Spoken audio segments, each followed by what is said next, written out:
اعوذ باللہ من الشیطان الرجیم بسم اللہ الرحمن الرحیم. ڈیئر اسٹوڈینٹس، ہم پڑھ رہے ہیں سوشل ورک کے پرنسپلس، اور آج جس پرنسپل کی باری ہے وہ ہے system approach to social work practice. System approach encourages practitioners to see their client and problems as part of a whole. The behavior of each component affected and in turn was affected by all other part of the whole or system. Thus, to treat one problem entailed understanding the functioning of other related part of the whole or system. So, for example, with a difficult child, the behavior of his parents, his peers, and his school may all have a bearing on his conduct. After a system analysis, the practitioner might well conclude that altering the anti-social outlook of the local peer group is in fact the best way to tackle the client's difficult behavior and not to send him to an educational psychologist. System approach جو ہے وہ practitioners کو encourage کرتی ہے کہ وہ اپنے client کو اس کے مسائل کو ایک پارٹ کے طور پر دیکھیں، ہول کے پارٹ کے طور پر، یعنی اس کی مکمل خاکے میں سے ایک پارٹ ہے، ایک جز ہے جو اس جس کے لیے وہ اس کے پاس آیا ہے. اب ایک شخص جو ہے اگر اس کا مسئلہ ایسا ہے کہ وہ اپنے وہ نشے کا مریض ہے اور وہ سوشل ورکر کے پاس آتا ہے اپنے مسئلے کے حل کے لیے، تو سوشل ورکر اس کے مسئلے کو اس کی پوری زندگی سے علیحدہ کر کے نہیں دیکھتا،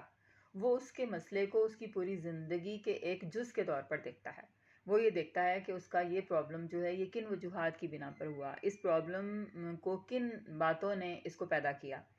کیونکہ ہمارے جتنے بھی سوشل پرابلمس ہوتے ہیں وہ سارے انٹر ریلیٹڈ ہوتے ہیں، ایک پرابلم دوسرے کی وجہ، دوسرا تیسرے کی وجہ.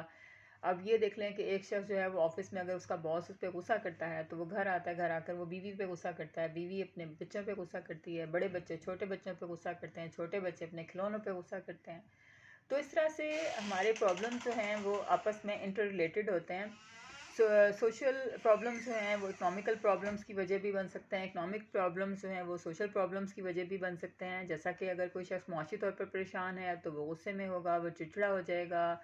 وہ کسی کو مار بھی سکتا ہے، پیٹ سکتا ہے، اور وہ خود کو کوئی نقصان پہنچا سکتا ہے. ڈپریشن کی وجہ سے وہ سائیکولوجیکلی بھی وہ ویک ہو جائے گا، ڈپریس ہو جائے گا، اور یعنی اس کو بیک وقت سائیکولوجیکل پرابلمس بھی ہو جائیں گے، اس کو سوشل پرابلمس بھی ہو جائیں گے. اسی طرح سے جو سوشل پرابلمس ہوتے ہیں، جیسے آپس میں خدا نخواستہ کوئی لڑائی جھگڑا ہو جاتا ہے، تو اکنامک پرابلمس کی وجہ بھی بن سکتے ہیں کہ ایک شخص اگر گھر سے خدا نخواستہ لڑ کر گیا ہے تو وہ جا کر اپنے باس کے ساتھ جھگڑا کر بیٹھتا ہے، اس کا باس اس کو نوکری سے نکال دیتا ہے. تو اور یہ جو اکنامک پرابلمس ہیں یا جو ذہنی پرابلمس ہیں یا یہ فزیکل پرابلمس کی بھی وجہ بن سکتے ہیں، صحت بھی خراب ہو سکتی ہے خدا نخواستہ. تو اس طرح سے سارے پرابلمس انٹر ریلیٹڈ ہوتے ہیں، اس لیے ہم یہ نہیں کہہ سکتے کہ یہ جو مسئلہ ہے اکنامک پرابلم اگر ہے تو یہ اس کو ہم علیحدہ کر کے دیکھیں، ایسا نہیں ہو سکتا. یہ کوئی فزیکل کوئی اسٹرکچر نہیں ہے کہ ہم اس کو آنکھ کو دیکھ رہے ہیں تو ہم صرف آنکھ کو دیکھیں گے، آنکھوں کا ڈاکٹر آنکھوں کو چیک کرے گا، کانوں کا ڈاکٹر کانوں کو چیک کرے گا، دل کا ڈاکٹر دل کو چیک کرے گا. ایسا نہیں ہے. ہم نے یہ جنرلی ہم نے سارے سسٹم کو دیکھنا ہے، ساری لائف کو دیکھنا ہے، ساری پرسنالٹی کو دیکھنا ہے.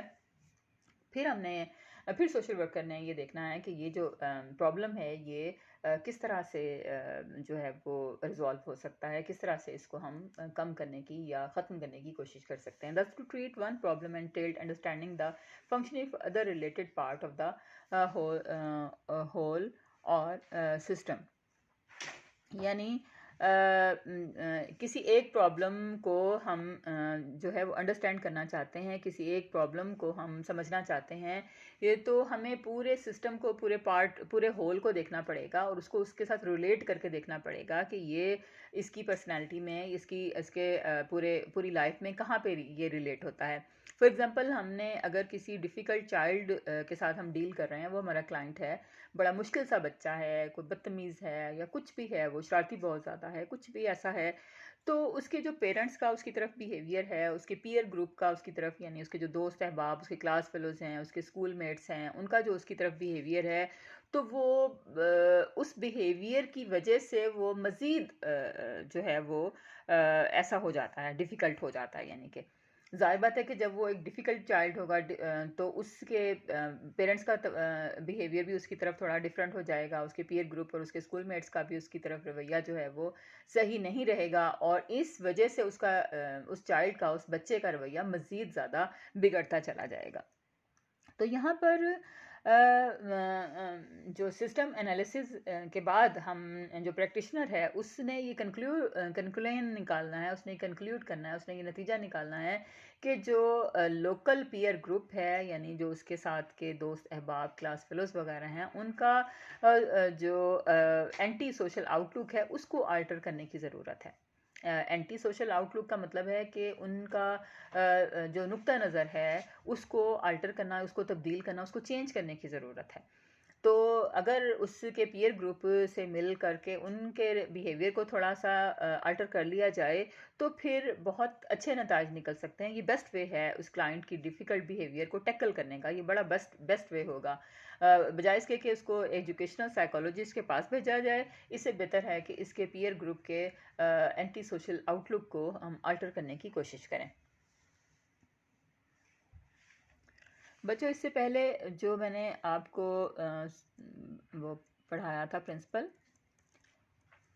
یہ تھا principle of control emotional involvement. اس کو تھوڑا سا میں نے آلٹر کیا، تھوڑا سا چینج کیا تھا، میں نے اس کو مختصر بھی کیا تھا اور تھوڑا اس کو سسٹمیٹکلی ارینج کیا تھا کہ اس میں یہ دو تھے اس کے سوشل ورکر کے بیہیویئر۔ ایک تو اس کا تھا کہ وہ پرسنلی انوالو نہ ہو، اور دوسرا یہ تھا کہ وہ بہت زیادہ آبجیکٹیو نہ ہو۔ تو یہاں پر میں نے اس کا پہلے والے کے متعلق تھوڑی تفصیل بتائی کہ پرسنلی انوالو نہ ہو، اور دوسرے میں نے یہ بتایا کہ وہ بہت زیادہ آبجیکٹیو نہ ہو، اور یہاں پر یہ بتایا کہ وہ اپنا جو ہے وہ ڈسٹنس کیسے مینٹین کرے گا، ریزنیبل ایموشنل ڈسٹنس۔ لیکن یہ جو پیراگراف ہے نا نیچے والا، اس میں یہ آپ کے شاید نوٹس میں تو ہے، لیکن میں نے آپ کو اس میں اپنی سلائڈس میں یہ مجھ سے مس ہو گیا تھا، یہ تھوڑا سا دیکھ لیجیے گا۔ He should indicate the understanding of the predicament of the client without showing pity or appearing to be indifferent system, کہ وہ نہ تو اس پہ وہ ترس کھاتا ہے، نہ ہی وہ اپنا بالکل انڈیفرنٹ رہتا ہے اس سے، لیکن وہ اس پہ یہ ضرور شو کرتا ہے، یہ ضرور انڈیکیٹ کرتا ہے کہ اس کو وہ اس کی پریڈکمنٹ کو انڈرسٹینڈ کر رہا ہے نا۔ تو جب یہ پتہ چل جاتا ہے کلائنٹ کو کہ وہ انڈرسٹینڈ کر رہا ہے، تو چاہے اس کا رویہ جو ہے وہ بالکل ایسا ہو، یعنی ریشنل قسم کا ہو، وہ بہت ہی زیادہ اس کے ساتھ انوالو نہیں ہو رہا اور نہ بہت زیادہ آبجیکٹیو ہو رہا ہے، تو پھر وہ بڑا کول، بڑا وہ سیٹسفائی ہو جاتا ہے نا کہ ہاں جو سوشل ورکر ہے وہ میرے مسئلے کو سمجھ رہا ہے، مجھے انڈرسٹینڈ کر رہا ہے، میرے پرابلم کو انڈرسٹینڈ کر رہا ہے۔ تو یہاں پر وہ اس کے ساتھ اچھا بیہیویئر اور اچھا یعنی ہیلدی ایک ریلیشن شپ اس کے ساتھ اس کا قائم ہو سکتا ہے۔ یہ ایک پوائنٹ چھوٹ گیا تھا مجھ سے، تھوڑا سا آپ لوگ جو سلائڈس ہیں نا ان کو بھی دیکھ لیا کریں۔ یہاں پر بس اس پرنسپل میں نے تھوڑی سی سلائڈ اپنی چینج کرنے کی کوشش کی تھی، تھوڑا مختصر کیا تھا، باقی یہ تھوڑے الفاظ میں نے لکھے ہیں، اور یہ آگے ہم